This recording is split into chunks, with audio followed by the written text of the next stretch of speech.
Good morning mga kasari. So for today's video is mag-hold and price tayo sa mga pinamili natin dito sa ating tindahan. So umabot pala ng 6,000 plus yung pinamili natin, pero parang kaunti na lang talaga mabibili ng mga paninda ngayon, no? Dahil sobrang mahal na ng mga bilihin. So umpisa na natin mag-hold and price mga kasari. So, ito pala yung pinamili natin kahapon. Bali, 3 box, tapos isang trans ng plastic, tsaka yung mga pambaon ng bata. So, umpisa natin dito sa ating yung keratin, gold, tsaka black. So, ang bentahan natin dito is 8 pesos sa keratin, gold at black. So, ayan, una natin yung sabon. Inibabaw kasi siya. So, konti lang naman itong mga sabon na binili natin. So, itong next natin yung syrup. Lahat ng klase ng syrup is 8 pesos po ang bentahan natin dyan. Ayan, syrup pink, syrup red. At itong Joy Big naman is 13 pesos din ang bentahan natin dyan. So, ano pa ba yung laman ng mga pinamili natin? So, kaunti lang itong pinamili natin. Ito lang yung mga naubos na stock. Ito, minahalo pang chichirya. So, next natin. Itong mga candies natin, no, tagli 5-4 na po siya. So, wala ng piso na mga candy dahil mahal na ang candy. So, yan, lahat ng mga candy, 5-4. Kapag ka isa naman is 2 pesos po. So, ito, ganun pa rin yung chicken cubes. 7 pesos pa rin natin binibenta. Yun yung Marie, 5-4 pa rin. Sa kape natin na twin pack, ayan, ang bentahan pa rin natin dito is 14 pesos. So, lahat ng twin pack natin is 14 pesos pa rin. So, ayan yung Nescafe White. Ito yung mga mabibili lang dito sa ating tindahan, no? Lalo pagka umaga. O kahit hindi umaga, kahit tanghali magmimerienda, yan, malakas yan. So, ayan. Meron din tayong sinigang dito. Yung sinigang mix natin is 17 pesos. So, may magic sarap natin. 5 pesos pa rin po yan. Yan, mga candies natin. Tag 5-4 pa rin. Hindi nagbago. Yan, Mentos. Yan yung mga bibili, no? So, ito sa ating tindahan. Pinaparisan nila ng sigarilyo. Yan, San Marino natin is 40 pesos na yung malalaki. Tapos, tong tuna natin is 39 pesos. So, yun yan, mga natira. Lucky Me, noodles, canton. Yung canton natin, itong juice pala muna is 21 pesos. Yung noodles natin is 11 pesos. Tapos, yung pancit canton natin is 17 pesos. Ayan po.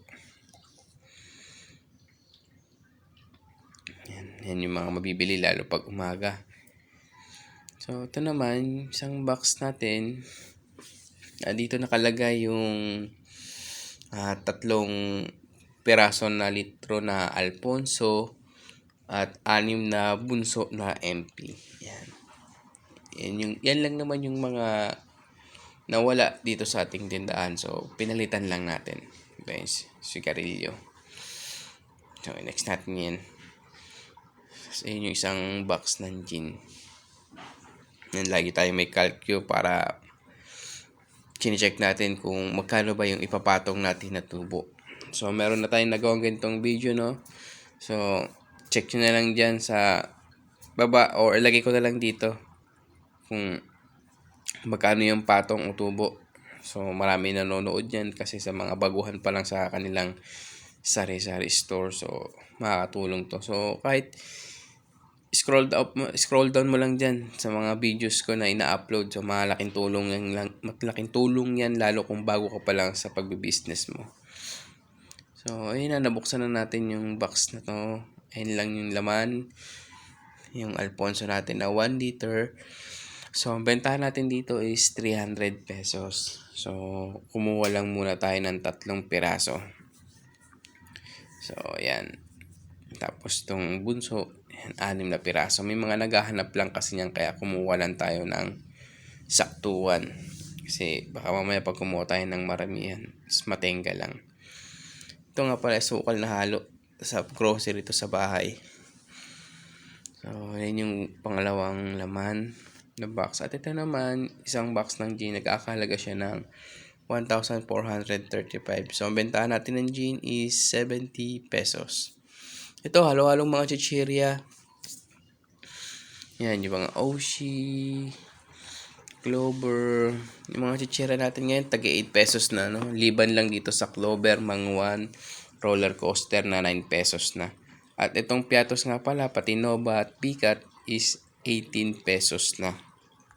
Grabe rin kasi yung tinaas na itong mga chichirya na to, no? Dati ang bentahan ko lang dyan 7 pesos. So, ngayon, ano na siya? Tumaas na. Ito, bumili rin ako ng mga iilan lang mga chichirya na dating tagpipiso, ngayon tag 5, 4 na rin, no? Yan, bumili rin ako ng iba-ibang klase na chichirya kasi may mga naghahanap din. So, ito naman, ito yung fast moving na yosi dito sa ating tindahan, tong Chester na pula. So, yan, bumili na tayo ng isang rim ng Chester na pula. So, dinagdagan lang natin yan ng mga iilang sigarilyo lang na pandagdag lang doon, backup lang ba sa ating paninda. So, yan, mga tinagdag natin. So, kumuha tayo ng 2 Marlboro Blue, tapos Marlboro Red, at Winston na pula. So, yan talaga yung mabibiling Marlboro lang dito sa ating tindahan, no? Yan, yung Marlboro Blue, Red, at Lights. Itong Chester. Ang Chester nga pala natin is 6 pesos. Ang Winston natin is 8 pesos. Samantalang yung mga Marlboro natin, lahat ng klase is 9 pesos. So, yun yung mga pinamili natin ngayon dito sa ating tindahan. So, nga pala, syempre, nag-grocery tayo. Sinama na natin tong baon ng mga bata. So, yan, nakahiwalay yan. Hindi natin kinukuha sa tindahan. Yan yung mga binili natin, halo-halong mga biskwit na yan. Siguro, 7 klase o 8 klase ng biskwit.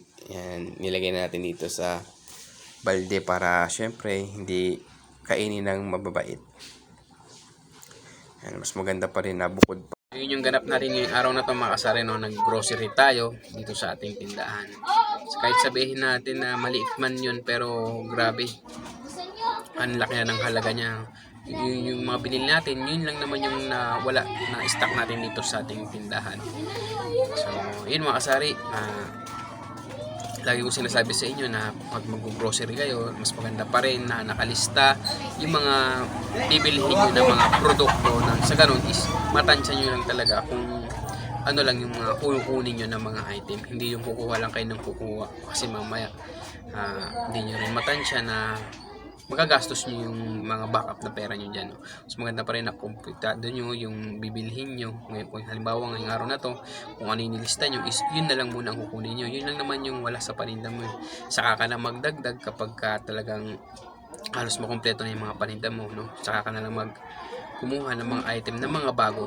At syempre, unahin mo yung mga talagang hinahanap sa'yo ng mga customer. At yung mga fast moving na item dyan sa paninda mo, yan dapat lagi ang check mo. Hindi ka dapat nagpapawalaan yan. Kung maganda nga, kung doble, no, triplehin mo pa. Kasi yun yung malakas sa'yo. Syempre, doon tayo mag-focus sa mga fast moving na item. So, yun ang mga kasari ang masishare natin ngayon sa araw na to. Salamat nga pala sa mga katim kasari ko dyan na patuloy na sumusuporta dito sa ating YouTube channel.